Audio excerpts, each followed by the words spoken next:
Hey there, and welcome back to Not My Desk. I will explain what we're doing here shortly, but first of all, I'm recording this at like near 2 a.m. in the morning, so excuse me if I'm like a little bit quiet. But last week I was invited by someone in the local retro gaming community to just go over and check out a private little museum sort of thing that they're working on, and it's a kind of a cool opportunity for me because I know I've been on YouTube a lot, but I haven't actually interacted with the local retro gaming community in Hong Kong all that much. So this is like a kind of just a little experience for me to check out what some other people in the local community is working on. So yeah, this is basically me touring their place. It's not a public thing. It's really only open to like a private group of people, and they're welcome to bring their friends over and whatever. But yeah, I'm just glad I had the opportunity to check this out. So without further ado, this is me about 1 week ago, going in there and checking everything out. Alright, here we are, and this road in somewhere in Hong Kong. Now, I don't think I need to give like a super complicated intro, because I think me from the future would have explained this directly to you guys. But I'm just looking forward to seeing what they have in store, because I've only seen a few photos, so I don't really know how big the collection has gotten to put a point they have to like rent out an entire building space to have all the stuff. I've never seen something similar in Hong Kong. Someone just opening up like a retro museum of sorts. So it should be somewhere around here. But yeah, I'll just jump cut to when I get there, I guess. Okay, so here I am with Eric. Yeah, so he's the owner of this place. So he's just gonna give me like a quick little tour about what we have around here. Starting with, I guess. Basically, we got all the geeks in Hong Kong here today. Yeah. That's interesting identity. This is the Sharp television. There's a small one and a big one. And Yeah. This is the big one. So the big one's much rarer than the small one. So you don't see this very often. Yeah. This is a PlayStation 1, of course. Everything's on a nice monitor. Yep, all good monitors. There's an SG-1000. SG-1000. There's a lot of Sega stuff on the shelves. Yep. And a lot of antiques on the shelf. Everything works. Yeah. Everything works. The first ever CD console. Amiga CD. Yep. You can see that every day. That's a PSX. You can see that every day. Yep. We've got several things plugged into everything at the same time. Yeah. So there's a PlayStation. So all of this is basically stuff that you've collected over the years. Yes. Yeah. Over many years. Yeah, that's very impressive. Yeah, this isn't even my most impressive collection. Yeah. But, Like, how long have you been doing this sort of thing? Since 1983. So 1983. I've still got my original stuff from 1983. Yeah. So, that's pretty cool. So good. This is So he's on a. this is an OLED. Ooh. This is an OLED BBM. You don't see that every day. So this is the best way to play 1080p games in the world. In the world. Yeah, it's like an OLED. Better than everything you can. Even a new Samsung OLED can't beat it. Yeah. So this is the BBM. So this here is my emulation machine. So this is where I play my DOS games. So anything I run on this. Yeah, it also can connect to a CRT over there. Yeah. So if I run this game, which run over here in the original resolution. And yeah, that's really cool. And everything's searchable, and it's got the screenshots, it's got the history, a bit of blurb about the game, it's got the manuals scanned, everything. Nice. It's really cool. Yeah. This is my workstation. That's where I do my YouTubes. Yep. I review board games. So anyway, there's a lot of handhelds up there. Yep.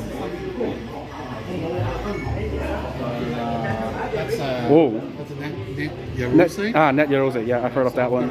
Windows 98 PC with a regular, so I can. It's like a whole full like dev kit. Yeah. That's a B24. It's a HD. Yeah, BBM. widescreen. Yeah. It's actually it's one of the best ways to play any game because unlike a digital monitor, this has no lag and it takes 1080p 1080. Yeah, it's like a 1080p widescreen CRT.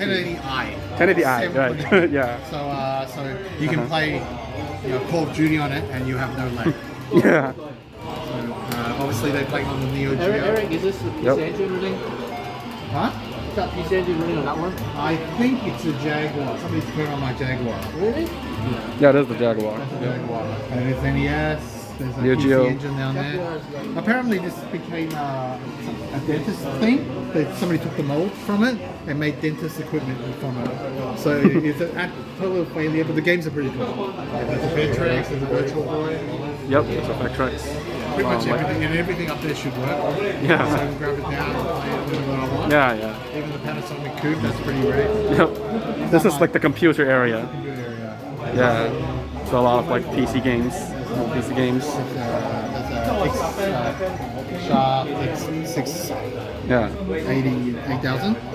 That's a BBC Micro, a Spectrum, it's an Atari ST, that's an Amstrad, that's an Atari 8-bit, that's a Tandy 8-bit. Yeah. They play on, everybody loves the Commodore because I grew up with the Commodore. So that's the Commodore 64 and there's an Amiga. Yep. This is a Unicorn, super rare. Oh. It's like a. It's like a Dreamcast. So it's like built into the. Ah, yeah. Super rare this one. 500 in the world. Wow. Yeah. That's a Big Mac. That's Apple a II? Apple IIe. Ah. Can't go without. Old Max. Yep. Running on this. 2GS. Yeah, that's a 2GS. The last Apple II. This is a color classic Macintosh. Ah. It's modded with a Mystic upgrade, so it's pretty rare. Ah. It's all great. So everything Josh works. Yep. And then you can load a game from the tape drive. So that's an MSX. It's the last MSX ever made, so it's the fastest one. Ah. This is a PC 98, and that's a chip. So Street Fighter was programmed on that, Street Fighter 2. So it's got the best port of Street Fighter 2. Yeah, this screen has this bowing, which is annoying. I can't fix it. So getting the FF down has the same input as this. So that monitor works perfectly. So I'm going to swap it out for that. Try to make up and see. Not this one. So this has like multiple cores for different games. This is running a Mr. Yeah, Mr. Core. Yeah. And then I've got it. Yep. Easier said than done. Got it all working. So it's nice that it's all working. Yeah. Hey, can anyone play R-Type? R-Type. I can't play this for shit. It's a bit hard if I can play this one hand while kind of I'm sort of holding the camera with one hand, playing with the other. So yep. But yeah, that is generally a tour of the place. I guess I'll just look around a little bit more myself and see what stuff I can try for the first time over here. So here we have a shelf of signed games, including a copy of Mario 64, signed by Charles Martinet, Monkey Island, signed by Ron Gilbert, and 2 copies of Tetris, one signed by Jonas Neubauer and one signed by Alexei Pajitnov. Yeah, these are all very cool mementos over here. There's a lot of games here. All PlayStation stuff, I think. So a lot of the computers here that normally use floppy disks, they basically just use drive emulators for these kind of things. Also, there's a Mac here, which I've never used an old Mac before. So I don't know if there's even any games in here, but there's like a 300 gigabyte drive in this, which is probably overkill. But yeah, wow. So I think this is my first time holding like a Steam Deck in person, and it's actually slightly less hefty than I imagined, but it's still a bit of a chonker, I would say. But yeah, it's a pretty cool piece of hardware. Bobble Bobble on the MSX. I can't play with one hand, so I keep dying. Oops. Oh, you have to turn this Yeah. on. We play R-Type on this. I was wondering what this is. Sorry, Afterburn. It says monitor. Ah. But Okay, I take it back. It's not completely useless. It's amazing. It's It's so pretty cool. amazing. Oh, I love it. Yeah. In fact, the resolution is quite good. It's better because we had a plug in Actually, RGB. today- It looks really nice. Today it looks actually okay. Yeah, The the other last time side I was tested fuzzy, it, it was. but it's having- definitely sharper on the Sky. Anyway, somebody wants to try it. So I think this is one of the few games which actually works on it like This this. is our. Where does that come from? It's a Mega. This is from Japan actually. So it's touch it. It's for displaying board. Yeah. It is not for consoles. Right? Yeah, they look nice. Yeah, so it's a gimmick obviously, but it's pretty cool. Yeah.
And that is it for the tour. So yeah, now that I'm back here, it is definitely an interesting little experience. It is more, it is like half computer, half video game consoles, and the computer side of things, I haven't had really a lot of experience before, and a lot of those things I've never even seen in person before.